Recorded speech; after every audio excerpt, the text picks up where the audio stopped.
Ahora sí.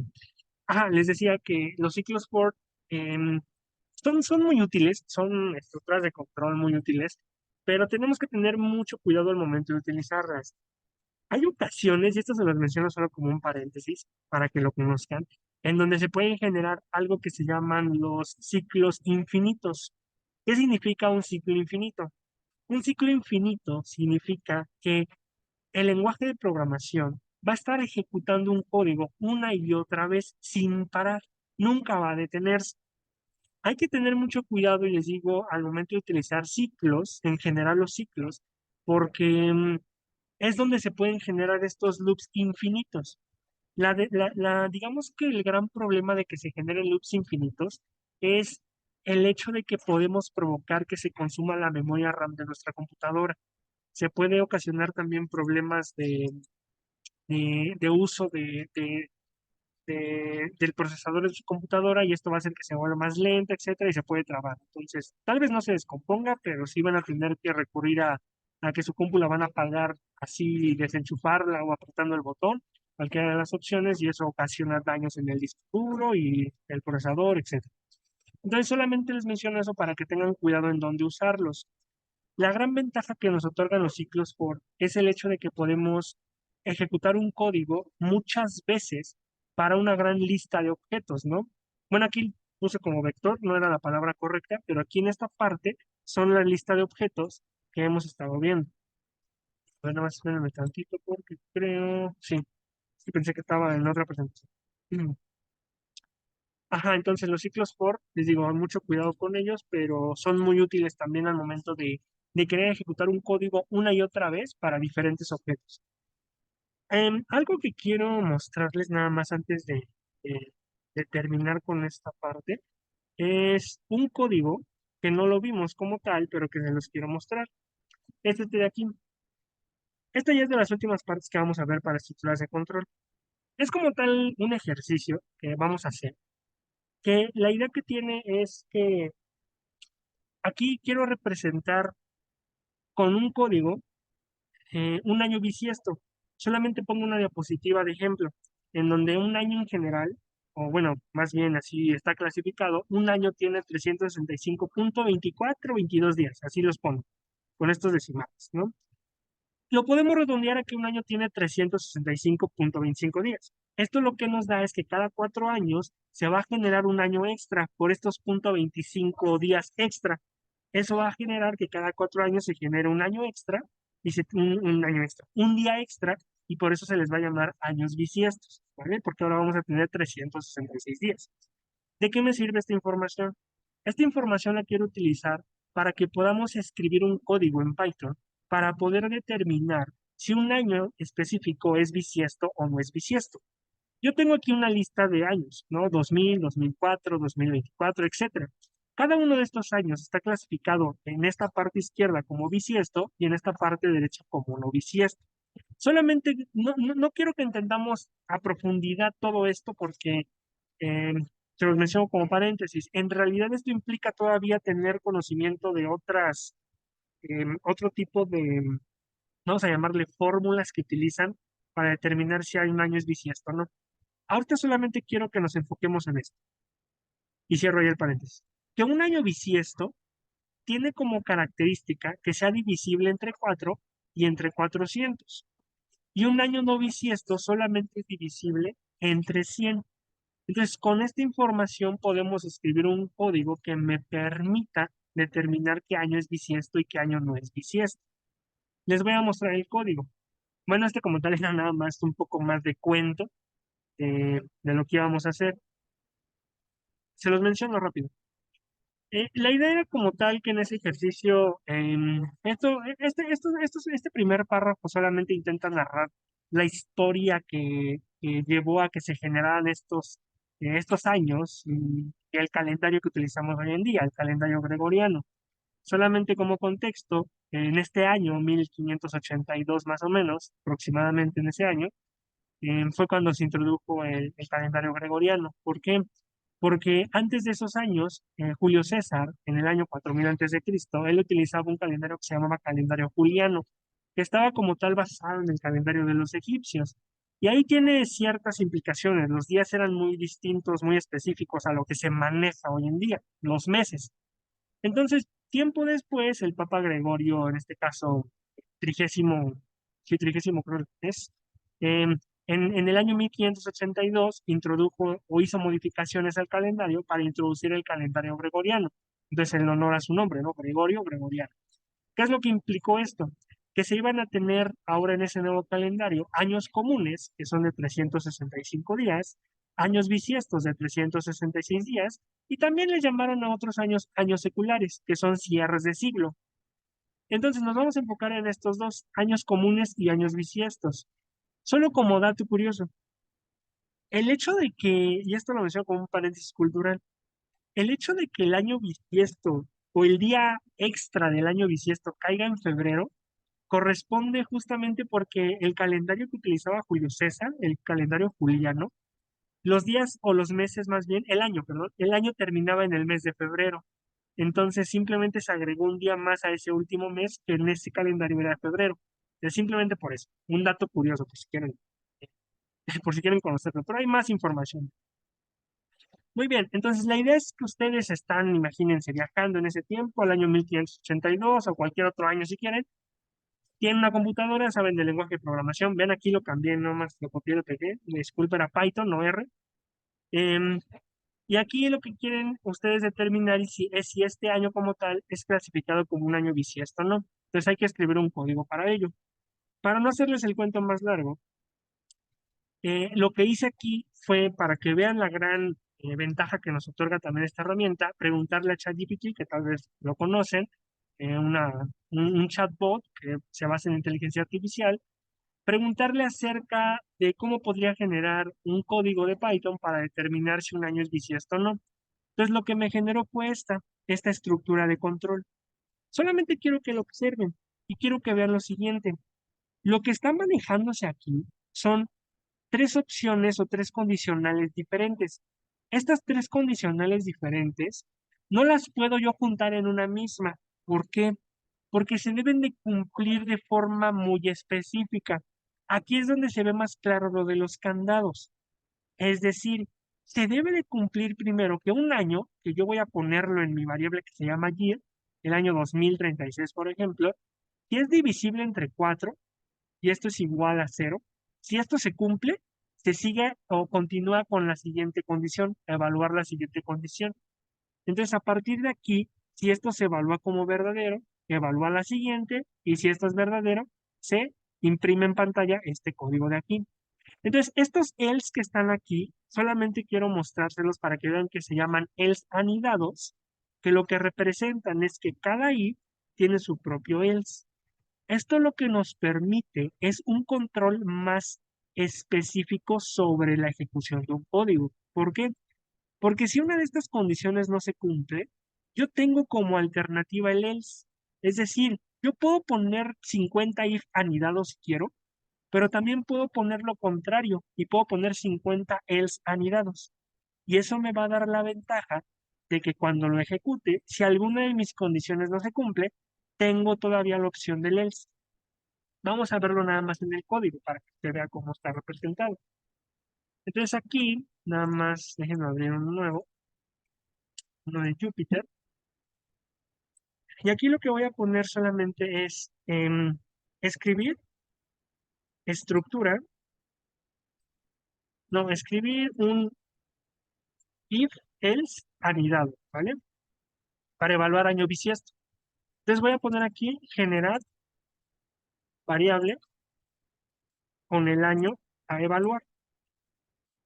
Y voy a escribir year, símbolo de asignación, y le voy a poner 1582, ¿no? Ahí, 1582, 83. Ya tengo mi año, mi variable, y ahora voy a escribir el código. Entonces voy a poner aquí estructura de un if else anidad. O bueno, le voy a poner más bien evaluación de años bisiestos. Y vamos a escribir el código que está en la presentación. Nada más déjenme dar un zoom y todo esto y listo. Vamos a escribir entonces if, la estructura if, paréntesis, Colocamos la variable year, colocamos el operador de módulo, la división entre 4, porque la primera condición va a evaluar si mi año es divisible entre 4. ¿Cómo lo sé?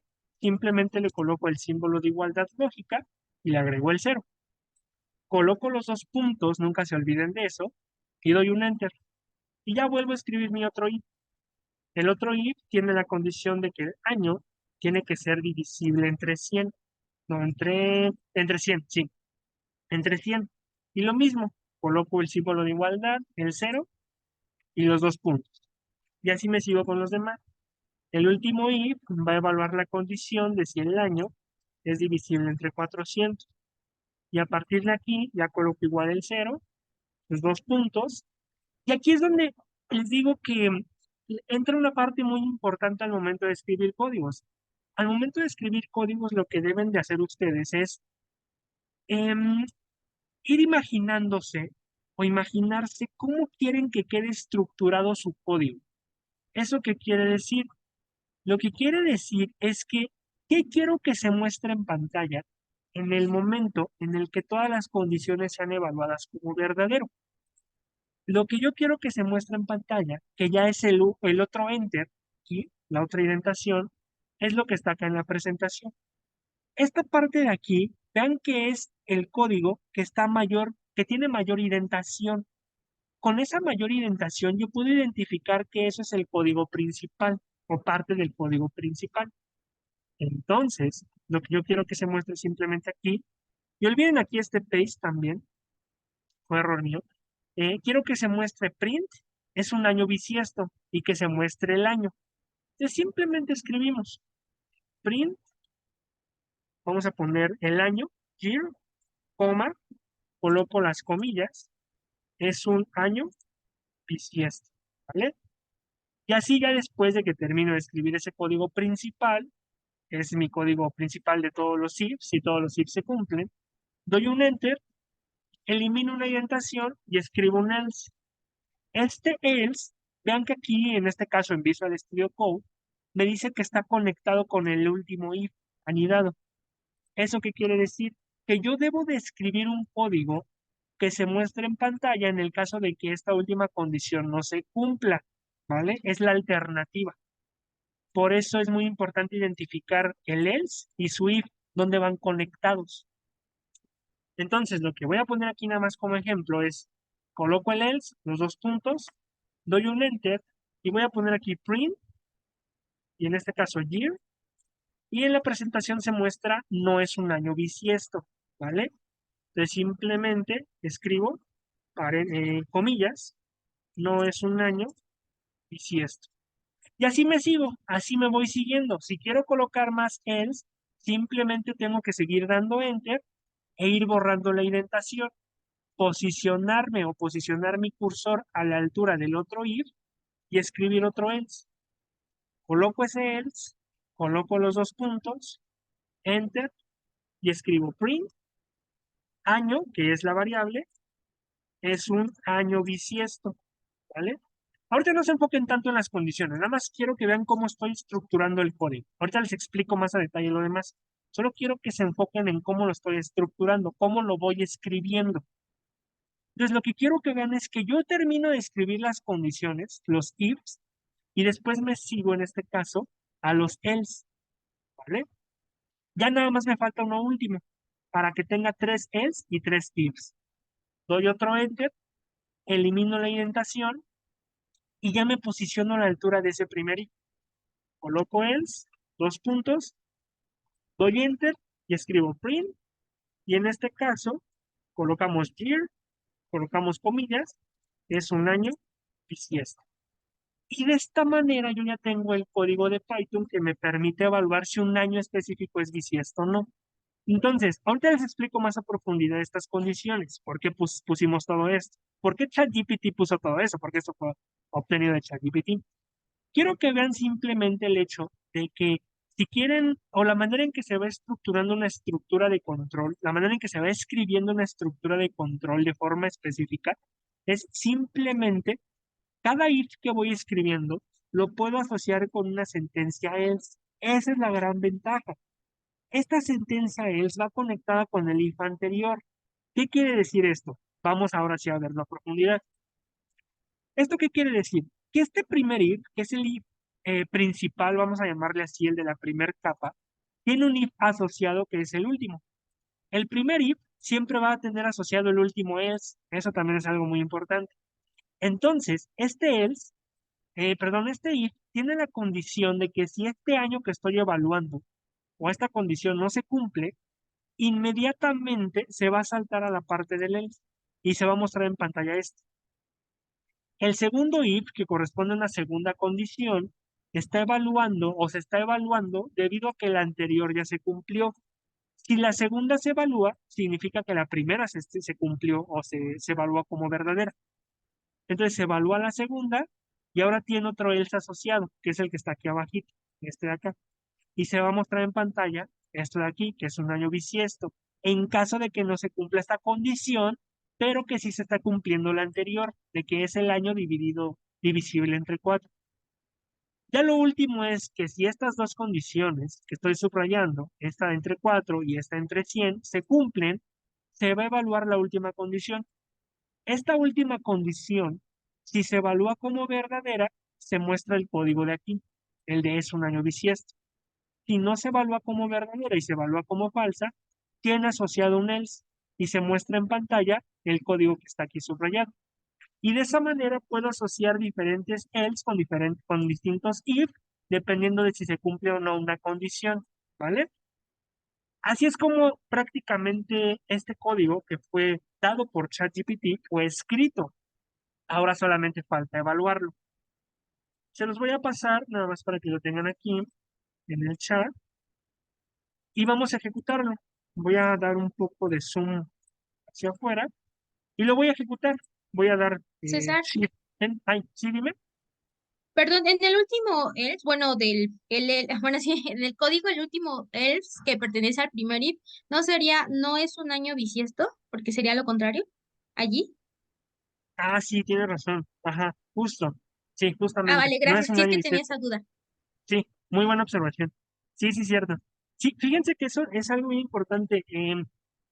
Los códigos, mm, tener, por eso es muy importante como el código irlo, digamos, escribiendo parte por parte, porque nos vamos a poder dar cuenta también de dónde están también nuestros errores. Ahorita no me di cuenta, pero al momento de que lo vayamos a ejecutar, tal vez en mi caso la condición se va a cumplir como año bisiesto y no me voy a dar cuenta. Entonces, lo que sí les recomiendo nada más aquí es que siempre que terminen de escribir un código, ese código sí lo tienen que revisar varias veces. Yo les recomiendo que hagan tal vez un diagrama de flujo para ver si estos if y else anidados están cumpliendo realmente lo que quieren que cumplan y si el resultado que van a esperar es justamente el que se va a mostrar cuando ejecuten el código. Entonces es algo muy importante el hecho de ir viendo parte por parte, ¿vale? Al momento de escribirlo. Y esto se los digo porque fíjense, hay algunas personas que he visto que escriben lo siguiente, o sea, ponen if y luego ponen el else, ponen así. O sea, escriben esto primero y luego, sí, no, me voy a la condición, ¿no? Escribo la condición, escribo mi código y acá abajito termino, ay, no sé por qué me diga, y que escribo mi otro código, ¿no? Código uno aquí, código 2 y termino de esta manera. O sea, escriben como que primero el if y luego escriben el else, pero como tal, no es algo que les recomiendo mucho. Yo les recomiendo que vayan parte por parte y vayan evaluando qué es lo que quieren que se muestre en caso de que no se ejecute una condición como verdadera, se evalúe, perdón, o en el caso de que se evalúe como falsa, como verdadera. ¿Vale? Muy bien, entonces voy a ejecutar este código. Aquí nada más cámbienle a no es un año bisiesto en la última parte, y lo que se muestra es lo siguiente. 1583 no es un año bisiesto. Yo tengo aquí algunos de prueba, algunos años de prueba. No tengo el 1583, pero justamente este año no es bisiesto. Vamos a poner los siguientes. El 2000. Voy a poner aquí el 2000, nada más lo voy a cambiar. Digo, hay una forma más práctica, ¿no? Pero cambio aquí el 2000, lo ejecuto y me muestra, es un año bisiesto, ¿no? Vamos a poner el 2001, que aquí está clasificado como no bisiesto. Entonces voy a escribir aquí 2001, lo ejecuto y ahora me dice, no es un año bisiesto. Entonces, vean que cuando vayan a escribir un código, yo lo que les recomiendo es que tengan ciertos parámetros de prueba. Ahorita mis parámetros de prueba simplemente es ir cambiando el año aquí, ir borrando el que tengo en mi variable e ir colocando, por ejemplo, estos números o años que tengo acá escritos, 2018, 2019. Vamos a hacer una última prueba, el 2019. Si yo coloco aquí 2019, yo lo que tengo que esperar es que es un año no bisiesto. Lo ejecuto y aquí se muestra. 2019 no es un año bisiesto. Y de esa manera hice cuenta que puedo ir escribiendo códigos para que se evalúen diferentes condiciones y tener alternativas en el caso de que alguna condición se evalúe como falsa, ¿vale? Así es como está trabajando este código de Python. Muy bien. Entonces, este código de Python lo quería mostrárselos porque justamente me va a servir para terminar la parte de los ciclos de esta sesión, porque quiero que se lleven algo muy importante. Pero antes de pasar al ciclo, solamente quiero mostrarles que este código se puede hacer más eficiente agregándole una interacción con el usuario. Si ustedes recuerdan, podemos agregar una interacción con el usuario simplemente colocando aquí input. La manera de hacerlo, simplemente, y para que lo tengan como un código adicional ahí en su script, es agregando input, encerrar esto entre paréntesis, y luego colocamos acá, encerramos todo esto en float, colocamos float, vamos esto aquí. Bueno, aquí se puede hacer en int, y aquí adentro del año o dentro de los paréntesis de input, puedo agregar dos comillas y ponerle nada más como mensaje que se muestre para el usuario. Introduce, o bueno, el año no debe de ir ahí, sí, cierto. Introduce un año, ¿no? Así. Borro este número y listo. Ya tengo esta parte. Nada más para hacerlo un poquito mejor visualmente, le agrego los dos puntos. Y esto lo que hace simplemente es que cuando lo ejecute con Shift Enter, me va a aparecer en mi caso, que es Visual Studio Code, en su caso si es Jupyter Lab o algún otro software, les debe de aparecer un rectángulo en donde se debe de mostrar algo parpadeando para introducir un valor. Deben de colocar ahí un valor. Voy a poner 2045, por ejemplo. Coloco 2045, le doy Enter y se muestra aquí en pantalla. 2045 no es un año bisiesto. Y así puedo seguirme, puedo ejecutar varias veces esto, colocar otro año, por ejemplo 2560, digo, quién sabe si vamos a llegar, pero lo ejecuto y me muestra ahora es un año bisiesto, ¿vale? Y de esta manera puedo generar un código o básicamente cualquier código que tenga interacción con el usuario, de esta manera. Esta parte es no sé si decirles es muy importante, pero es muy práctica, porque el hecho de que ustedes combinen input con alguna función de transformación de datos les permite generar una interacción con el usuario muy práctica. Solamente para terminar aquí, ustedes pueden cambiar esta parte o esta función int por otra función que se llama float, solamente aplicando esto en el caso de que lo que tengan que colocar aquí adentro sean valores decimales o flotantes, ¿vale? Solamente en este caso se utiliza aquí. Pero hay otros que, si no mal recuerdo, Logical, creo que se llamaba, o era Logic, ahí se me olvida el nombre. Pero ahí pueden utilizar otras funciones de transformación de datos para que las coloquen en la función de input, ¿vale? Solamente como mensaje final. Entonces, esto igual lo pueden guardar, se los mando aquí en el chat como otro código adicional. Ahí está, para que lo tengan, ¿vale? Muy bien. Lo que quiero mostrarles justamente es la parte en la que ya una vez que tenemos este código, si se dan cuenta, no es tan práctico. Bueno, es muy práctico el hecho de que utilice input, pero algo que puede hacerlo más práctico es no colocar año por año o valor por valor. Es mejor colocar en este caso una cantidad, pues, digamos, específica de datos, ¿no? Por ejemplo, puede ser una lista de años, puede ser una lista de cualquier objeto, ¿no? Entonces pueden colocar cualquier lista de objetos y ahí es donde tenemos que utilizar los ciclos. El ciclo for es el más práctico. Espérenme tantito. Déjenme nada más sacar el cargador porque si no se me descarga la placa.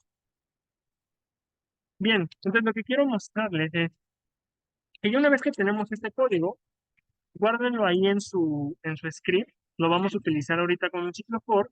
Y para que lo hagamos más práctico, lo único que tienen que hacer, para que sea más práctico todavía, es agregarle el ciclo for. ¿Cómo hacen eso? Bueno, los ciclos for habíamos visto que tienen una estructura específica, ¿no? La estructura específica de los ciclos for, aquí está, funciona donde podemos colocar una colección de objetos, que puede ser una lista, una tupla, y lo que se va a generar es un código, o más bien vamos a escribir un código, y se va a generar una iteración sobre esa lista de objetos, y dependiendo si colocamos condicionales, ese código se va a ejecutar. ¿Qué es lo que les estoy tratando de decir? Que el código que utilizamos para evaluar si un año es bisiesto o no, podemos ahora utilizarlo para evaluar un rango de años, un rango de valores. Imagínense que quieren ustedes evaluar el rango de valores que va de 1900 hasta el 2050. ¿Cómo lo van a hacer? La manera en que van a hacer eso es utilizando otras funciones de Python. Quiero mostrarles primero lo siguiente. Vamos a nuestro script o a nuestro código de donde estemos trabajando, JupyterLab o Visual Studio Code. Lo primero que necesito hacer es escribir la lista de valores. ¿Cómo escribo una lista de valores en Python? Bueno, algo que habíamos visto es que podemos escribir una lista de valores simplemente colocando lo siguiente, ¿no? Generar una lista de años. Le voy a poner así, una lista de años. Voy a poner lst-year, así se va a llamar mi variable, símbolo de asignación, coloco los corchetes, y lo que voy a escribir, o puedo escribir es año 2000, puedo escribir 2001, 2002, 2003, y ven que esto es una tarea demasiado tediosa. Es algo muy tedioso estar escribiendo los datos de esa manera, pero lo podemos hacer. En este caso específico, yo quiero escribir una lista de años que vaya de 1900 hasta el 2050. ¿Cómo voy a hacer eso? Bueno, la manera en que debo de hacer eso, de aquí lo tenemos, la manera en que debo de hacer eso es generar una lista, lo voy a poner aquí como comentario, generar una lista del año 1900 hasta, ¿cuál les dije? Hasta el 2050, hasta el 2050. Para generar una lista en Python, que ya sea de un rango mayor, se utiliza una función que se llama range, ¿vale? Esta función es una función construida directamente en Python. ¿Cómo se utiliza? La manera en que se utiliza es muy práctica, porque esta función, cuando coloco los paréntesis, lo que acepta es un valor de inicio y un valor de final, de terminación, de término. Es decir, si yo quiero una lista que vaya, o un rango de valores que vaya del 1 al 10, simplemente lo escribo de esta manera, del 1,10. Pero ojo, algo aquí muy importante. Si yo ejecuto esto, lo que se va a mostrar nada más es exactamente el mismo input, la misma función. Incluso si yo encierro esto con print, y coloco print, por ejemplo, y lo ejecuto, se sigue mostrando lo mismo. ¿Dónde está mi lista de valores? La manera de poder generar la lista es que en vez de que escriban aquí print, deben de encerrar entre paréntesis toda esta función de range y escribir la palabra list. La función list es otra función construida en Python que te permite transformar ciertos datos a una lista, una clase específica a una clase de lista. Cuando yo ejecute esto, cuando le dé Shift Enter, vean que ahora lo que se muestra es mi lista que va del 1 al 9. Vean algo muy importante y tal vez ya se dieron cuenta. Ya se generó una lista de valores separados por comas. 1, 2, 3, 4, 5, 6, 7, 8 y 9. Pero curiosamente, la función range no puede trabajar con el último valor que le estoy dando. Es decir, el último valor que yo le doy no se va a mostrar en mi lista. Si yo quiero que se muestre el número 10, yo tengo que darle un valor adicional. Tengo que escribir entonces aquí el número 11. Ejecuto este código y vean que ahora se incluye el 10. Si quiero incluir el número 11, tengo que escribir el número 12. Lo ejecuto y ahora está el número 11. Entonces, vean que la función range, la manera en que está trabajando, es que los valores que yo coloque al inicio, este primer valor siempre se va a mostrar. Aquí está el 1. Pero el último valor de término o el valor de término no se va a mostrar en pantalla, sino que siempre se va a mostrar uno anterior. Entonces, si yo quiero generar la lista que vaya del año 1900 hasta el 2050, pues ya se imaginarán cómo lo debo de escribir. Tengo que colocar 1900 y después coloco el 2051, perdón, porque lo que quiero es que el valor final que se muestra acá es el 2050. Entonces le debo de colocar un año después a ese valor final. No sé si se entiende la idea, pero cuando lo ejecute, ahí está control, Shift Enter, lo que se debe demostrar aquí es una lista de valores. En el caso de Jupyter, si están en Jupyter Lab, se debe demostrar una lista más bonita. Aquí se muestra una lista como vertical, pero vean que tiene los valores 1900, 1901, 902, etcétera. Aquí hay una pausa, en este caso debido a Visual Studio Code, pero el valor final es el 2050. Aquí está mi valor final que quiero. Y ya tengo mi lista desde el año 1900 hasta el 2050, ¿vale? Así es como la puedo trabajar. De hecho, nada más a ver, déjenme ver si funciona. Pero si ustedes colocan aquí, en este caso, en vez de list, colocan tupla, se va a generar una tupla, ¿vale? Es lo que se genera. Es como lo característico. A ver, déjenme ver si igual se genera un diccionario. Porque si no lo he probado. Pero bien, aquí me genera un error. Aquí me genera un error porque dice que no puede generar un diccionario como tal con este rango de valores. ¿Por qué? Si ustedes recuerdan, los diccionarios, la manera en que trabajan, es que tienen una llave específica, ¿no? Tienen lo pongo aquí nada más para recordar. Tienen un valor que puede ser, le voy a poner valor 1, tiene dos puntos aquí y después se le asocia un valor, coma, y luego sigue valor 2, dos puntos y 2. Y así se asocian los diccionarios. Por eso no podemos generar listas de esta manera, ¿vale? Pero bueno, nada más era como prueba. Yo quiero que coloquen aquí la palabra o la función list. Y listo. Algo importante aquí, algo solamente para mencionar, paréntesis. Si ustedes están trabajando con Visual Studio Code, que es el software con el que estoy trabajando ahorita, igual en Jupyter Lab, según yo, no te genera esto, o al menos que lo hayan actualizado, pero no sé si vean que aquí aparece un mensajito. Este mensajito lo van a encontrar no solamente en Visual Studio, tal vez en distribuciones o en algunas actualizaciones de Jupyter Lab, en Jupyter Notebook, en softwares como Spider o en diferentes otros softwares de Python, se van a encontrar que va a aparecer este mensaje que dice Output exceeds the size limit. ¿Qué quiere decir esto? En general, y esto se lo estoy mencionando como paréntesis, en general las terminales de los lenguajes de programación funcionan de una manera muy específica. Solamente te pueden mostrar como resultado final una cantidad limitada de datos. Entonces, en Python, por ejemplo, normalmente aparece este mensaje.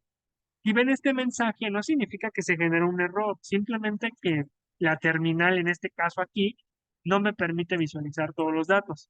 Por eso aquí les decía que se corta. Aquí en este caso específico se genera un corte y me muestra nada más los últimos 5 datos, ¿vale? Nada más era decirles eso. Entonces, igual aquí, si le ponen en la opción que dice Text Editor, o sea que se muestren los datos en Text Editor, en el caso de Visual Studio, se van a mostrar todos los datos, vean. Ahí están todos los años. Son 151 años en total. Entonces, desde el 1900 hasta el año 2050, ¿vale? Ahí están. Y de esa manera, pues los podemos ver más fácil. Pero ahí están todos los datos. Un paréntesis nada más. Bueno, Continuando ahora sí con este código, lo que tenemos que hacer, muy importante siempre, es guardar estos datos en una variable. Eso no se les debe de olvidar. Las variables son muy importantes en los lenguajes de programación, ¿vale? Y de hecho nos van a servir muchísimo ahorita que veamos las funciones. Lo único que tenemos que hacer es guardar esto en una función, en una variable, perdón. Le voy a poner aquí LST years, ¿vale? Y su símbolo de asignación. Le puse years porque aquí ya está year, ¿vale? Solo recuerden que si van a colocar dos nombres en una variable, siempre sepárenlos con un guión bajo. Siempre. Es muy importante eso. O déjenlos juntos. Pero si los dejan juntos, lo que se recomienda es que se coloque una letra en mayúscula, ¿vale? Así, para que sea entendible. Pero en general, la recomendación que yo les doy es que utilicen minúsculas y guiones bajos en caso de que coloquen dos o más palabras, ¿vale? Muy bien, ya tenemos esta parte. Si yo ejecuto esto, lo ejecuto. En este caso no vamos a ver ningún resultado en la consola, sino que vamos a obtener directamente nuestras variables. Recuerden que cuando ejecutamos una variable ya se guarda en el ambiente de Python o en el ambiente del programa donde estemos trabajando, ¿vale? Y de esa manera ya puedo trabajar con ella. Una vez que ya la tengo, lo único que deben hacer es lo siguiente. Yo tengo el mismo código anterior, el código para evaluar años bisiestos. Entonces lo que quiero que hagamos es que coloquen la estructura de un ciclo for. Lo único que debemos hacer es agregar esta parte de aquí al código que vimos al inicio de la sesión. Y de esa manera ya van a poder trabajar con diferentes años o con una colección de objetos con un código preestablecido. Entonces, lo que yo les digo es que lo que deben de hacer es, este código le van a agregar el ciclo for al inicio. Lo van a ejecutar y ahora sí, van a mostrar en pantalla qué años son bisiestos y cuáles no. Vamos a ponerlo en práctica. Solo como parte o para optimizar el tiempo, voy a copiar y pegar esto, ¿vale? Se los menciono por si no se alcanza a ver qué es lo que estoy haciendo. Pero el mismo código que les mandé ahorita en el chat, simplemente cópienlo en otra celda o en otra parte de su script, cópienlo tal como está escrito.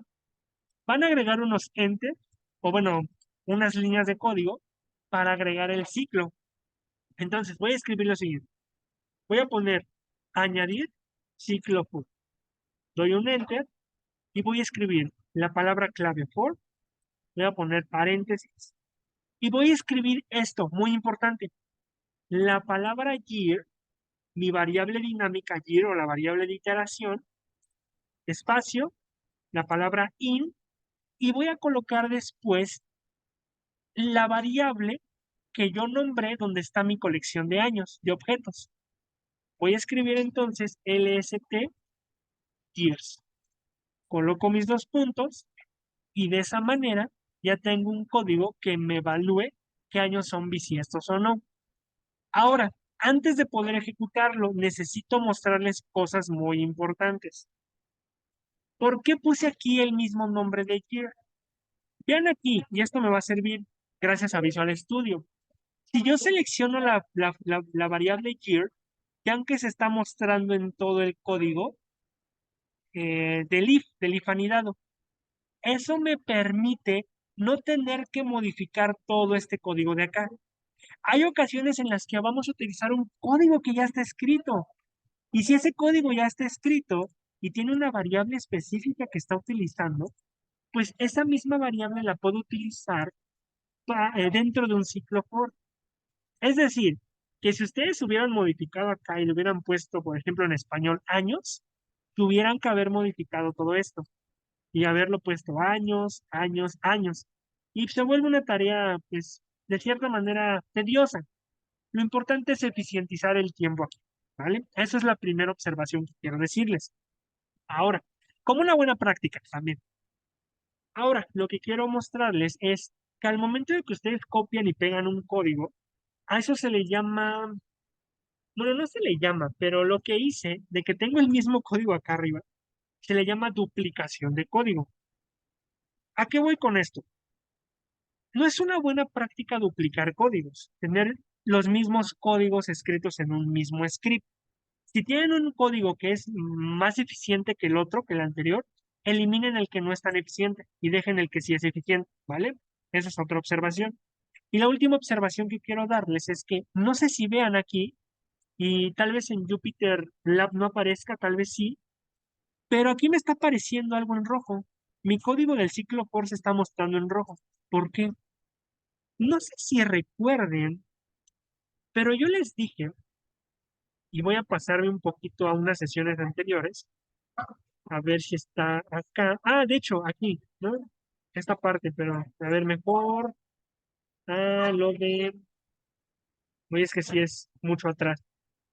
Esta parte, la indentación. La indentación siempre se debe de respetar. Siempre. Yo solamente lo que coloqué o lo que colocamos acá fue el mismo código, pero le agregamos el for.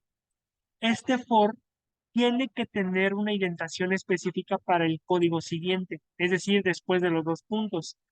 Si yo ejecuto este código, lo voy a ejecutar, vean lo que me genera.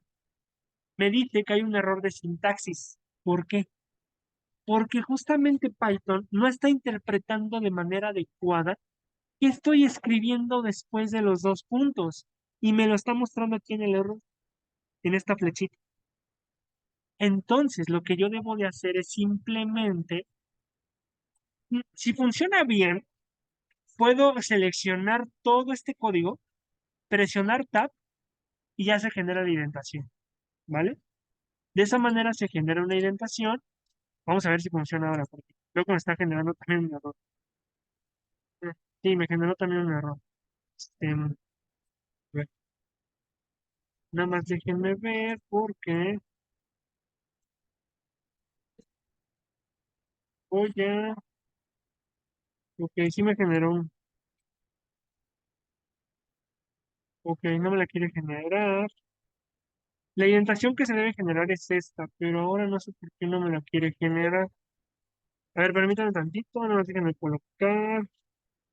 Voy a hacer una prueba. Voy a escribir nada más year, in, years. Vean, la indentación, eso es lo que quiero.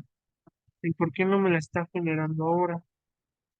Si yo escribo esto, si vean, ahora como que no me está generando algo específico. En este caso, a ver, déjenme ver si es por los paréntesis. Ok, vean, esto es algo que no esperaba. Sí, vean. Esto que acaba de pasar es algo que se van a encontrar demasiado al momento de cuando escriban códigos. ¿Qué es lo que pasó? Miren, voy a mostrarles el código de acá. Esta parte ahorita sí me está mostrando, aquí con los dos paréntesis, me está mostrando la indentación adecuada del código, todo el código anterior de los años bisiestos. Te genera la indentación específica. Lo que estaba haciendo acá es que yo coloqué unos paréntesis y al colocar estos paréntesis, en este caso no me los está interpretando de manera adecuada. Esto lo que está ocasionando es que Python no puede interpretar dónde está el código del ciclo. Entonces, debo de eliminar los paréntesis para que se muestre de forma adecuada. Esto que acaba de pasar es algo que muy a menudo suele ocurrir en los lenguajes de programación. Hay ocasiones en las que un código te puede funcionar, y lo menciono como paréntesis. Un código te puede funcionar bien, digamos, con paréntesis, pero de repente no te va a funcionar bien con los paréntesis. A veces puede ocurrir eso, pero eso no quiere decir que el lenguaje de programación esté roto o esté mal codificado o lo hayan hecho mal. Simplemente quiere decir que al momento de ir escribiendo códigos o ejecutando códigos, pudo ocasionarse que se haya ejecutado o se hayan generado diferentes líneas de código que no podemos ver en el ambiente de Python. Esto ya tiene que ver mucho con la manera en que Python está trabajando con el kernel, ¿vale? Pero de cierta forma, después si agregamos un carácter que antes funcionó bien, después no va a funcionar. Entonces, eso puede ocurrir. Si les ocurre esa parte de que un carácter sí funcionó bien o un código y después no funciona, una recomendación es que puedan volver a abrir de nuevo el ambiente de Python donde están trabajando, y otra es que vuelvan a escribir de nuevo el código, simplemente, o intenten ver dónde puede ser el posible error, ¿vale? En este caso fueron los paréntesis. Ahora no me los detecto, pero se los quería mencionar porque es algo en donde a veces nos podemos frustrar y no necesariamente tiene que ver con que no sepamos escribir códigos, sino simplemente con que el lenguaje o el kernel en ese momento no lo está interpretando bien. ¿Vale? Muy bien. Entonces, cerrando ese paréntesis, ya tenemos el código. Ya lo único que teníamos que hacer, lo que les decía, es escribimos este código y ahora lo que hacemos es escribimos el ciclo for, colocamos los dos puntos y su indentación. No sé si vieron cómo generar la indentación, pero una manera de que pueden generar indentaciones para diferentes líneas de código es seleccionar la línea o líneas de código donde van a generar la indentación y presionan Tab. Vean, voy a presionar Tab aquí varias veces y vean lo que va pasando. Se genera la indentación para todas estas líneas de código, ¿vale? Es una buena forma de generar indentaciones, ¿vale? De esa manera. Entonces, cuando ya ejecuto este código, Shift Enter, lo que se muestra en pantalla, voy a eliminar esto, es justamente cada uno de los años que es bisiesto y cuál no. 1900 no es bisiesto, 901 no es bisiesto, este tampoco, y vean que el 1904 ya es bisiesto, y se va cumpliendo un patrón. Vean, este es el cuarto año, luego sigue uno, dos, tres, cuarto año es bisiesto, luego otra vez uno, dos, tres, el cuarto año vuelve a ser bisiesto, uno, dos, tres, el cuarto año vuelve a ser bisiesto. Entonces vean que el código de esa manera podríamos confirmar que se ejecutó de manera adecuada o se escribió de manera adecuada porque cada 4 años me está mostrando un año bisiesto. ¿Bien? Muy bien, entonces les paso nada más el código para que lo tengan. Y no sé si hasta este punto hay alguna duda, alguna pregunta que tengan, algo que no haya quedado tan claro, me pueden decir sin problema. ¿Bien? Mientras en lo que me dicen, nada más déjenme ver, porque fíjense que las grandes ventajas ahora de las computadoras y lo que me gusta es que puedes ir como modificando el qué tanto se calientan. ¿Todo bien? Ok, si tienen alguna duda de algo que no haya quedado claro, me lo dicen. Miren, algo también que les recomiendo, y bueno, esto es algo muy independiente del curso, pero hay ocasiones en las que ciertos lenguajes de programación, cuando están trabajando con muchos datos, puede utilizar mucha memoria. Ahorita la gran ventaja es que la computadora en la que estoy, la memoria no es la limitante, pero un problema es que diferentes procesos y dependiendo de la computadora en la que estén trabajando, les va a generar un aumento en la temperatura. Entonces, yo lo que recomendaría también cuando estén trabajando con lenguajes de programación, pero específicamente con una gran cantidad de datos, es que cuiden mucho qué tantos datos están trabajando y por cuánto tiempo los están trabajando.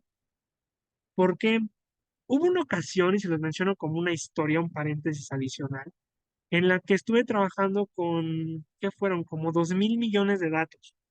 Entonces, esos 2.000 millones de datos, lo que ocasionó es que yo tuve que utilizar un ciclo for para ir evaluando múltiples objetos, múltiples valores, ¿vale?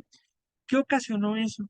Lo que ocasionó es que como utilicé un ciclo for, esto fue en otro lenguaje de programación, un lenguaje que se llama R, pero en ese lenguaje empezó a utilizar mucha memoria. Pero no solo memoria, empezó a utilizar diferentes parámetros de la computadora y lo que fue ocasionando es que se aumentara la temperatura. Entonces, la gran desventaja también de algunos lenguajes de programación, digamos R, no es solamente que te utilice mucha memoria RAM, sino que te utiliza esa memoria RAM y te va aumentando la temperatura. Entonces, cuiden mucho esto. Si sienten que su computadora está muy caliente, aquí esta casa ya sería caliente, 70 grados Celsius. Cuiden mucho eso porque sí puede ocasionar daños. Entonces, nada más es como algo para que lo tengan en cuenta, ¿vale? Y les digo, aquí la gran ventaja que tiene Python es que la manera en que fue creado, en la manera en que está codificado, es que no se tienen que preocupar mucho por la memoria, por el aumento de la temperatura o que se vaya a ralentizar su computadora. Es muy ventajosa la manera en que fue creado justamente para eso, porque pues fue diseñado también para, o más bien lo utilizan también para el diseño o desarrollo de softwares. Entonces, Es una gran ventaja utilizar Python, ¿vale? Muy bien, entonces, no hay dudas, todo bien. Vale. Este nada más es el archivo final. Vean que se muestra cada uno de los años que es bisiesto y cuál no. Y de esa manera podemos evaluar con códigos de esta, o sí, con códigos que tengan esta estructura o esta sintaxis, diferentes pruebas, ¿no? En vez de evaluar años bisiestos, no sé, ¿qué tal? Imagínense que quieren evaluar todos los números primos que hay del 1 al 1000 o diferentes secuencias, valores numéricos, y no solamente se pueden limitar a valores numéricos, sino que pueden trabajar con cadenas de caracteres, pueden trabajar con cadenas de caracteres y decir, ah, bueno, tengo esta frase, ¿cuántas palabras o letras A hay en estas 50.000 frases, ¿no? Por ejemplo, ah, pues voy a determinar cuántas letras A hay en estas palabras y puedo determinar la cantidad, etcétera, ¿no? De hecho, justamente eso que les mencioné de las palabras funciona muy bien para la bioinformática. El análisis de secuencias de proteínas, ya ven que está codificada por letras, ¿no? Simplemente son letras. Arginina, lisina, que va representado por R, L, K, glicina con G, etcétera. Pueden ustedes determinar cuántas argininas, cuántos aminoácidos específicos hay en una secuencia y de esa manera pues, hacer análisis bioinformáticos. En el caso de ingeniería, luego he visto que es que ahí en ingeniería no tengo tanto expertise, pero algo que he visto que utilizan mucho es luego en minería de datos. He visto que hay personas que tienen el cargo de ingenieros de software o ingenieros de datos que se encargan mucho de utilizar algoritmos matemáticos para poder extraer información de una base de datos enorme o de diferentes listas de objetos.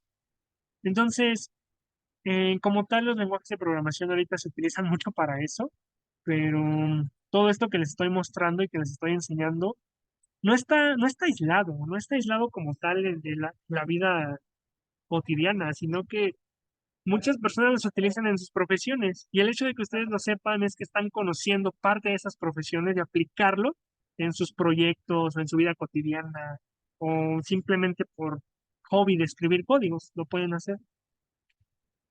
Muy bien, ya después de ese paréntesis largo, ya después de haber visto cómo podemos utilizar ChatGPT, no les mostré directamente cómo lo hice, pero simplemente le escribí a ChatGPT que me generara un código para evaluar si un año es bisiesto o no, y me generó algo similar a esto, ¿vale?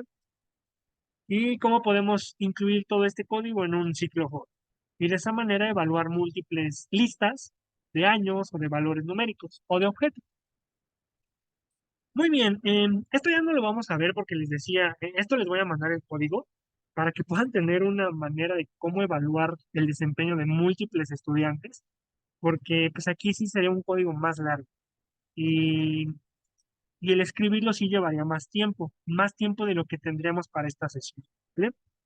Muy bien, entonces con esto terminamos lo que representan las estructuras de control que lo que vimos fueron las estructuras de control, que son los ciclos for, las sentencias if, las if, else if anidadas, y aquí podría agregar otra más, una que se llama, voy a escribir por aquí más o menos, sentencias if, else, anidadas. ¿Cuáles son esas? Bueno, esas son justamente esta de aquí. Esta sentencia o esta estructura es una estructura de un if-else anidado. ¿Por qué se llama anidado? Por dos cosas. Porque aparecen más de un if, más de un else, y además porque quiero que observen que lo que se está manejando es una indentación. Esta indentación que genera un común triángulo, esa estructura triangular, entre más if tengan, más triangular se va a formar esa estructura, se va a desplazar más hacia la derecha, hacia acá, ¿vale? Entonces, de esa manera también puede identificar una anidación con esa estructura de los códigos. Y entonces todo esto, pues como tal, simplemente sirve para que podamos ir avanzando más y más en los lenguajes de programación. ¿Y a qué me refiero con avanzando más y más? Me refiero a que el hecho de que conozcamos las estructuras de control, podemos utilizarlas para resolver diferentes problemas para análisis de datos, minerías de datos, desarrollo de software, todo ese tipo de digamos, que actualmente son profesiones. Entonces, para este caso, en el curso en específico, las estructuras de datos nos van a servir muy bien para introducir el siguiente tema, que son las funciones. Bueno, las funciones en Python ya las hemos estado viendo. Hemos estado viendo algunas funciones en Python. Tal vez recuerden ustedes, por ejemplo, la de print, que es la más utilizada en Python. Esta función o esta palabra print es una función que está construida por default o que está almacenada por default en el código de Python, en el lenguaje de programación, y podemos utilizarla sin ningún problema. ¿Cuál es otra función? int también es otra función de Python. Input es otra función de Python. Aquí está otra, por ejemplo. Range es otra función de Python. List es otra función de Python. Hay muchas funciones de Python que hemos estado utilizando que nos sirven bastante para resolver diferentes, eh, vamos a decir, para que nos dé diferentes resultados, diferentes outputs de acuerdo a los inputs que le demos. ¿Por qué les menciono esto? Esto se los menciono porque todas las funciones que hemos estado manejando tienen una estructura específica.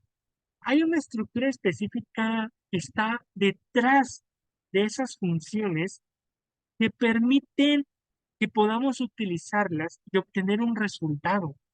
Esa es la gran, digamos, relevancia de las funciones, que a una función tú le puedes dar un input y la función te va a realizar diferentes operaciones o te va a realizar diferentes cosas, no sabemos qué todavía, pero te va a generar diferentes operaciones, diferentes códigos que van a estar ahí codificados, escritos, y lo que te va a dar como resultado es un output, un resultado.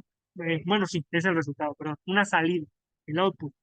Entonces, lo que voy a mostrarles ahorita es cómo crear sus propias funciones. ¿Cómo podemos utilizar Python para crear nuestras propias funciones y que hagan lo que nosotras o nosotras queramos? Para ello, quiero mostrarles primero esta diapositiva. Quiero mencionarles que esto es algo, no es una definición formal de una función, pero es una definición que me permite mostrarles cómo trabajan de cierta manera, pero hablando en términos matemáticos. En términos matemáticos, las funciones suelen mencionarse o clasificarse como reglas de correspondencia. ¿Qué quiere decir esto? Voy a citar este texto, que no lo cité aquí, que fue de una página de internet, en donde menciona que una función es una regla de correspondencia entre dos conjuntos, de tal manera que a cada elemento del primer conjunto le corresponde uno y solo uno del segundo elemento. ¿Qué quiere decir todo eso? Lo que quiere decir es que dentro de una función yo voy a tener algo que le llaman dominio, que aquí está representado como elemento 1, E1. Este dominio o elemento 1 se va a asociar a otro valor, otro elemento 2 que le clasifican en matemáticas como contradominio, el elemento 2. La definición de aquí arriba me está diciendo que el primer conjunto que correspondería a un primer elemento, al dominio, corresponde solo a uno y solo uno del segundo elemento, es decir, al contradominio. De esa manera trabajan las funciones en términos matemáticos muy generales, ¿vale? Porque hay definiciones eh, más detalladas matemáticamente, pero aquí solamente lo estoy diciendo de forma muy general. ¿Por qué les menciono esto? Les menciono esto porque podemos ver esto mismo de los dominios y contradominios o elemento uno y elemento 2 de la siguiente manera. Hay una forma que me gusta mucho en cómo ven a una función. Una función en matemáticas luego suelen verla como una máquina. Una máquina donde tú metes algo, que le vamos a llamar entrada. La función es la máquina, aquí la representé como una caja, que va a realizar algo. Y esta máquina, cuando tú le das esta entrada, te genera una salida, ¿no? El resultado, que es justamente lo que hemos estado haciendo acá. Estas funciones le estamos dando un input. Y ese input, lo que va a provocar la función es que nos va a dar un output. Es decir, esto correspondería a la entrada de la función list y el resultado de todo esto correspondería a la salida de esa función list, ¿vale? Así es como está trabajando. Ahora, Solamente para ejemplificar más, yo puedo tener una entrada que sea un valor. E imagínense que dentro de esta caja tengo una función definida, determinada por el parámetro o el valor X. Esta función dependiente de X, lo que va a realizar es la operación matemática en donde ese valor X lo va a elevar al cuadrado y el resultado final será este valor de acá, el 25. Es un ejemplo sencillo, muy general, de cómo está trabajando la función. Tengo una entrada, esa entrada se la doy a una función y esta función me va a dar un resultado o una salida. Donde nosotros y nosotras nos vamos a enfocar en Python es en la parte de en medio. Esta parte de en medio es lo que les voy a enseñar en estos minutos que quedan. ¿Cómo podemos definir nuestra propia función? Porque de cierta manera, quiero que lo vean, de cierta forma, estas funciones no podemos ver qué es lo que hacen. Simplemente les estamos dando un input y nos da un resultado. Pero no pudimos ver qué está haciendo de forma detallada, es decir, qué está pasando dentro de la caja de esa función. No lo podemos ver tan sencillamente, ¿vale? Pero entonces lo que podemos hacer es definir nuestras propias funciones. Permítanme tantito, ¿vale?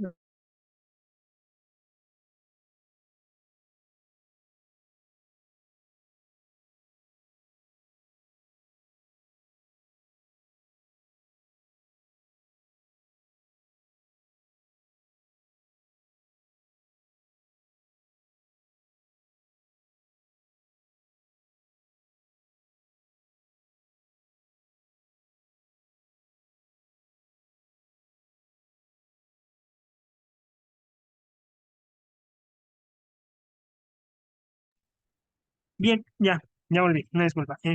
Bien, entonces les decía que lo que nos vamos a enfocar justamente ahora es cómo podemos definir nuestras propias funciones. ¿Cómo puedo yo definir directamente lo que está pasando dentro de la caja? Ya lo de las entradas y salidas ya son algo que vamos a ver también, que se llaman argumentos, pero quiero que veamos cómo las definimos, ¿vale? Muy bien. Entonces, vamos a poner de ejemplo una función que utilizamos en una sesión ya pasada, una función que se llama len. ¿Cómo funciona? Vamos a verla dentro del código. Voy a poner aquí, en otra línea de código, voy a poner función len. ¿Cómo está trabajando? Bueno, tengo que generar yo una lista primero. Entonces, antes de esto voy a generar una lista, se me pasó esta parte, y voy a poner aquí, generar una lista de valores. Quiero que genere una lista cualquiera, que le pongan los valores que sean. Pueden ser numéricos, lógicos, de carácter, cualquier valor. Esa lista la van a guardar en una variable. A mí me gusta llamarles lst1, lst2. Le voy a poner lst1. Voy a poner símbolo de asignación, corchetes. Y voy a poner el número 2, el 6, otra vez el 2, el 10, el 79, el 2010, el 9.8 y otro valor, 7.6. Ahí está. Genero esa lista, ¿no? Esa lista, ahora lo que voy a hacer es pasársela como argumento a la función len. Voy a escribir aquí abajito len, paréntesis, y el nombre de la lista que yo nombré, el nombre de la variable, lst1. Ejecuto este código y vean que lo que me muestra aquí es un número 8, un número entero 8. ¿Qué me está diciendo esto? Que mi lista llamada lst1 tiene 8 valores. Bueno, tiene 1, 2, 3, 4, 5, 6, 7 y 8. Por eso este 8 de acá. Y así es como está trabajando la función len. Pero quiero que vean que no podemos ver directamente qué está pasando, cómo determinó este 8, cómo supo que esto era el primer valor, este era el segundo valor o que estos eran valores. ¿Cómo lo hizo? No lo podemos ver aquí. Directamente no. Hay una forma, eso sí, solamente como paréntesis rápido. Si a ustedes les interesa cómo ver eh, directamente lo que está haciendo una función, hay una paquetería, un módulo, perdón, que se llama, ay, se me fue el nombre. Eh, mo- Ay, se me fue el nombre. A ver, Source Code, estoy buscando en mi cel, nada más. Source Code Fusion Python. Es que se me fue el nombre del módulo. un momento. Nada más por si quieren ir un poquito más allá. Ah, ya, inspect. Se llama así, mira. Deben de poner import, inspect, este. Ese es el nombre del módulo. Con este módulo, que de hecho no sé si funciona para todas las funciones de Python, si trabaja igual, pero pueden determinar cuál es el código fuente, así se le llama, el código fuente de una función, ¿vale? Por si les interesa. Igual les mando un script a GitHub, lo subo en esta semana para que lo tengan. Pero se los menciono por si quieren ir un poco más allá. Inspect se llama, ¿vale? Y lo pongo aquí, así, inspect. Muy bien. Cerrando ese paréntesis, ¿qué es lo que estamos haciendo? Estamos utilizando una función, le estamos dando un argumento y nos da una salida, un resultado. ¿Cómo eso se va a relacionar con lo que les voy a mostrar? Yo tengo lo mismo aquí, una lista de valores, que es mi entrada, utilizo la función len, que tiene bloques de código, vamos a llamarle así, que corresponde al código fuente, que no podemos ver, y nos da una salida, en este caso el 5, porque cuenta cuántos valores hay en esta lista, esta función. ¿Cómo la vamos a utilizar acá? Bueno, las funciones en Python trabajan a través de bloques de código. ¿Cómo son estos bloques de código? Estos bloques de código representan o están representados por un conjunto de operaciones aritméticas y lógicas. Todo lo que vimos ya anteriormente. Los operadores aritméticos, la de suma, resta, multiplicación, todo esto de las prioridades aritméticas que se da a cada operador matemático y los operadores lógicos, ¿no? Y los booleanos. Entonces, supongamos que tengamos una cajita. Esa caja está ahorita cerrada, que es una función, y cuando yo la abro, puedo modificar el bloque de código o puedo agregar un bloque de código. ¿Cuál es el bloque de código que puedo yo agregar? Puedo agregar funciones, simplemente ecuaciones matemáticas. Puedo agregar ecuaciones matemáticas donde tienen, digamos, estas letras que son X, Y, y acá tiene esta fórmula que determinar raíces cuadradas, ¿no? La letra B, la A, la C, otra vez la A aquí. Puedo determinar o colocar diferentes bloques de código que vengan representados por ecuaciones matemáticas, pero también puedo colocar justamente todo lo que vimos anteriormente en las sesiones pasadas. Sentencias if, else if anidadas. Aquí me faltó agregar las if, else anidadas y los ciclos for. Puede agregar todo eso y en conjunto con operadores aritméticos, perdón, con este, operaciones aritméticas y operaciones lógicas, se puede volver un bloque de código muy eficiente. Tal vez esto es prácticamente muy similar a lo que ya hemos visto en las estructuras de control. ¿A qué me refiero? Voy a ir de nuevo a esta presentación y les voy a mostrar nada más esta parte. Es exactamente lo mismo. ¿A qué me refiero? Utilizamos bloques de código. Aquí, si ustedes recuerdan, estábamos trabajando con condicionales y esas condicionales se evaluaban y a partir del resultado se ejecutaba un bloque de código, ¿no? Entonces, lo mismo va a ocurrir con las funciones. Las funciones trabajan igual con bloques de código, solamente que para poder llamarlas o definirlas, que esa es la palabra, tengo que utilizar una sintaxis ahora más específica, utilizando en conjunto, pues todo lo que vimos anteriormente. ¿A qué me refiero? Bueno, voy a introducir por primera vez una nueva, vamos a decirle, una nueva palabra clave. Si ustedes recuerdan, cuando vimos ciclos for, sentencias if y sus combinaciones, utilizamos palabras clave o palabras reservadas, que en este caso la palabra reservada de un ciclo for, pues es la palabra for, y la palabra reservada o clave de una sentencia if, pues es la palabra if. Dentro ahora de una función, utilizamos otra palabra clave que se llama def, en minúsculas. Para crear funciones en Python utilizamos def. ¿Qué quiere decir def? Es simplemente la abreviación de la palabra definir, o bueno, definición creo que era. Es decir, def es la abreviación de definition. Creo que sí era definition, pero es la abreviación de definir, ¿no? De, define, creo que es define, ¿no? Define, ajá, define en inglés. Este, define es la abreviación de definir. Simplemente escribimos def y automáticamente en el que escribimos esa palabra clave, ya le estamos indicando a Python que va a generar una función. Para crear una función en Python, debemos de tener claro cuatro aspectos o cuatro elementos importantes. La sintaxis primero quiero que la veamos. La sintaxis específica o general de una función para crear una función en Python es esta que está mostrándonos en este cuadro gris. La palabra def, algo que aquí dice name, unos paréntesis, dos puntos, que estos ya los conocemos muy bien, una indentación y algo que se llama el bloque de código, el code. ¿Qué quiere decir todo eso? Bueno, dentro de un código de Python se vería así. Voy a ponerlo con un poco más de zoom y se vería de esta manera. Definir, o bueno, voy a poner sintaxis general de una función y entre paréntesis def. Para poder definir una función o para comenzar a escribir una función, colocamos la palabra reservada def, colocamos un espacio y voy a escribir lo mismo que estaba en la presentación, name. ¿Qué quiere decir eso? Quiere decir el nombre que le van a dar a su función. La función len, o más bien esta función que determina la cantidad de elementos de una lista, se llama len. La función, por ejemplo, que me permite mostrar un código en pantalla, se llama print.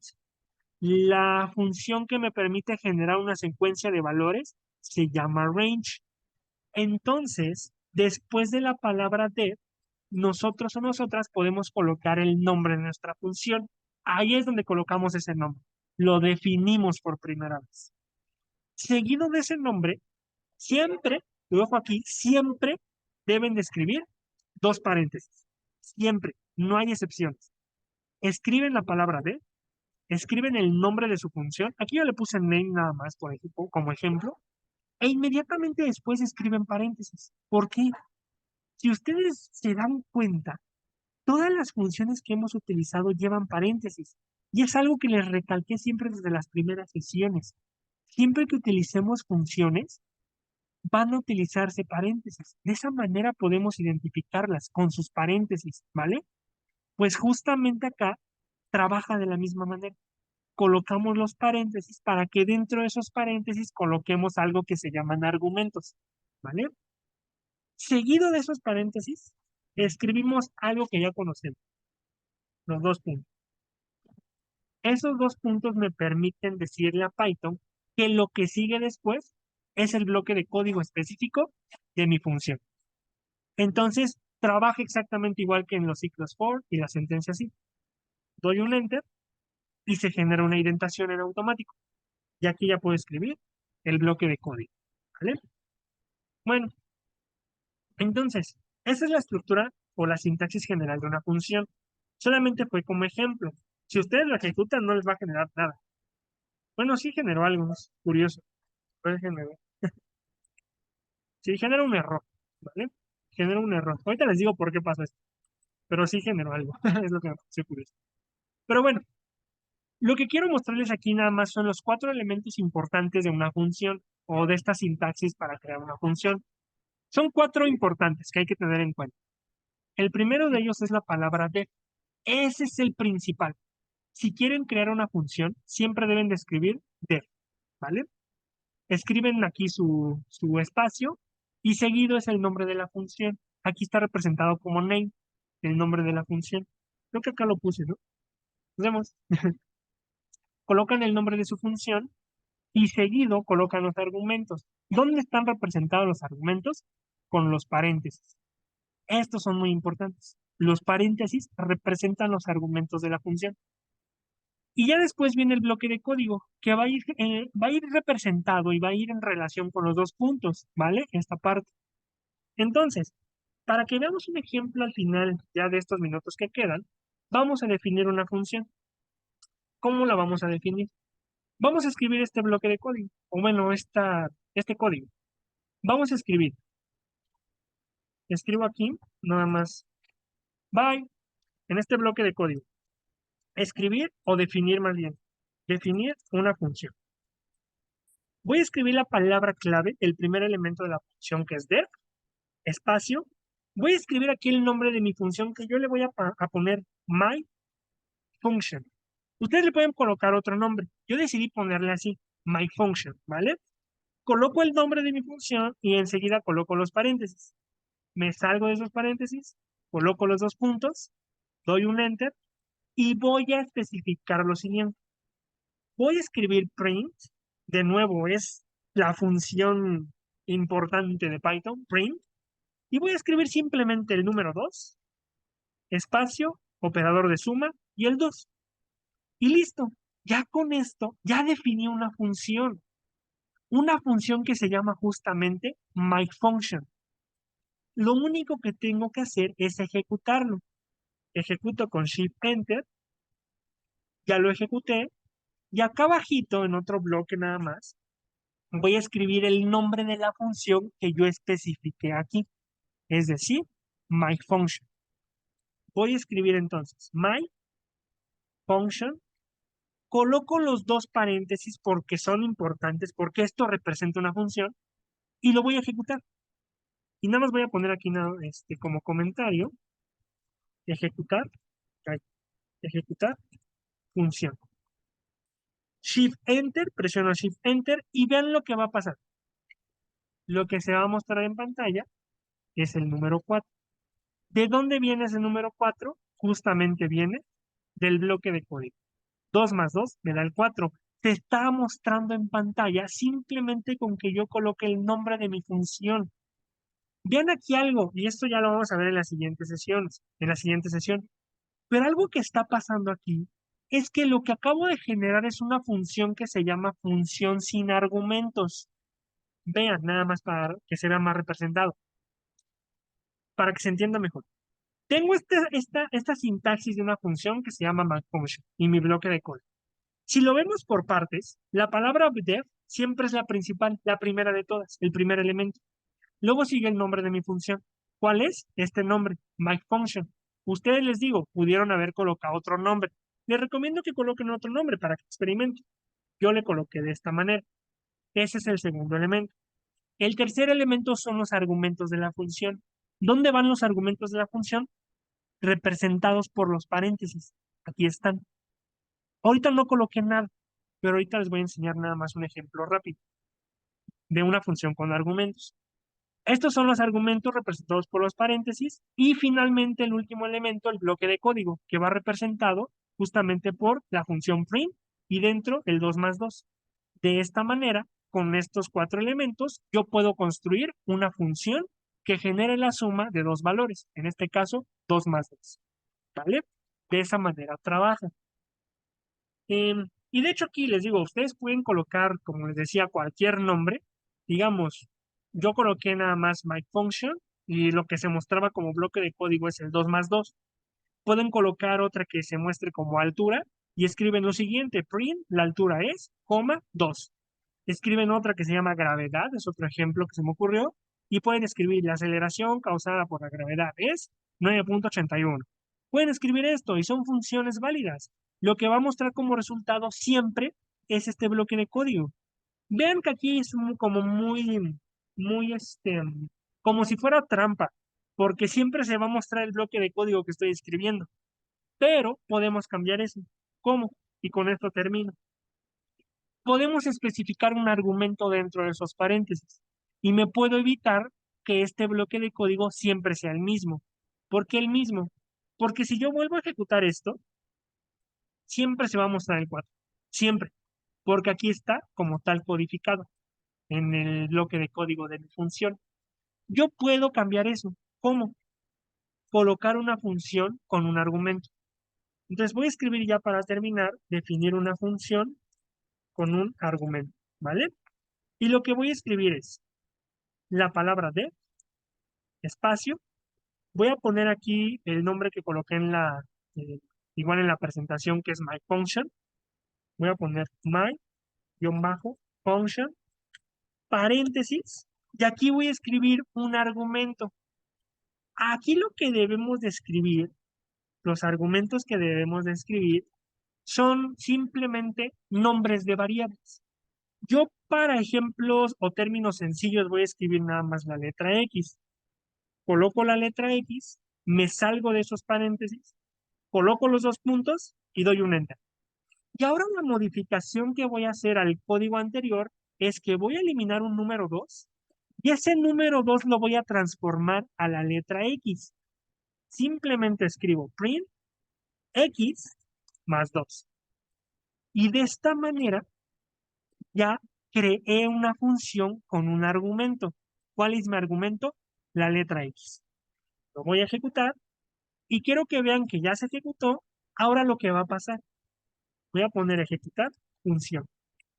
Voy a poner my function porque para poder, vamos a decir, llamar a mi función, debo de poner o escribir el nombre de mi función, el que definí. Si yo vuelvo a ejecutar esta función como lo hice anteriormente acá y que me mostraba el 4, pero ahora la ejecuto dentro, o más bien ya con un argumento definido, vean lo que va a pasar. Se va a mostrar un error. ¿Por qué? Porque ahora mi función necesita un argumento que se llama argumento posicional. Ya en la siguiente sesión entro en detalle con esto.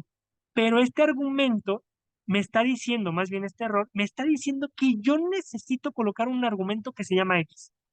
¿Cómo corrijo ese error? Simplemente escribo dentro de esos paréntesis la letra X, perdón, la letra X, un valor numérico. Bueno, sí, pueden escribir la letra X, colocan un símbolo de igual y escriben un valor, por ejemplo el 4, y lo ejecutan. Y vean, ahora ya se muestra el 6. Voy a poner de nuevo el 2, lo cambio, y se muestra el 4. Y voy a escribir nada más varias veces my function, x igual a 10. Voy a escribir ahora igual acá my function, x igual a 20, y los voy a ejecutar al mismo tiempo. Y vean lo que se muestra, 4, 12, 22. Y lo único que está pasando es que como este código de aquí para definir mi función con un argumento, este argumento está pasando, se está dirigiendo directamente al bloque de código. Y cada vez que yo modifique el argumento directamente ya al momento de llamar mi función, se va a modificar el bloque de código, el resultado del bloque de código, ¿vale? Y de esa manera puedo definir un argumento, perdón, una función con un argumento y modificarlo a lo largo de la ejecución de mi función. Y así es como trabajan las funciones en Python, así están trabajando.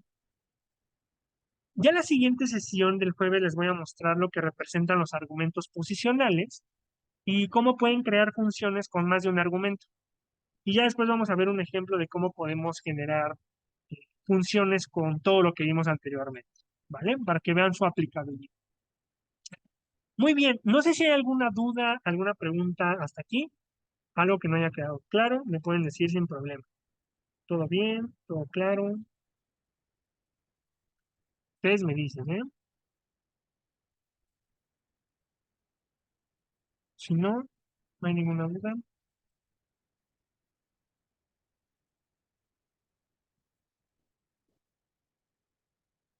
Ah, ok, sí. Sí, si quieres la siguiente sesión explico lo de Inspec, porque sí, fíjense que, miren, nada más les muestro así de rápido la parte de, nada más déjenme source code, déjenme ver si está aquí. Mm, creo que no. Bueno, la cuestión es que les quería mostrar una página, ya la perdí. Bueno, como tal, eso de Inspec sí te permite determinar o verificar cuál es el código fuente de una función. La palabra código fuente no se utiliza solamente para funciones. Eh, Puse esta página aleatoria en donde dice aquí 60 proyectos de Python con su código fuente, ¿no? Source code, así se llama. Nada más, digamos, voy a dar clic en alguna de ellas. Dice crear una alarma con Python. Entonces aquí te muestra el código, este sería el código fuente, para generar en este caso este proyecto que se llama una alarma, ¿no? Una alarma en Python. Este es el código fuente. Podemos verificar el código fuente o la manera en que fue creada una función en Python, de esa manera, con el módulo inspect. Pero sí, si quieren, en la siguiente sesión, inspect módulo Python, les muestro cómo funciona esto, porque tiene su chiste y no funciona con todas, o no trabaja igual con todas las funciones, ¿vale? Muy bien, entonces, si no hay alguna otra duda, alguna otra pregunta, pues, ok, vale, Damaris. Entonces nos estaríamos viendo.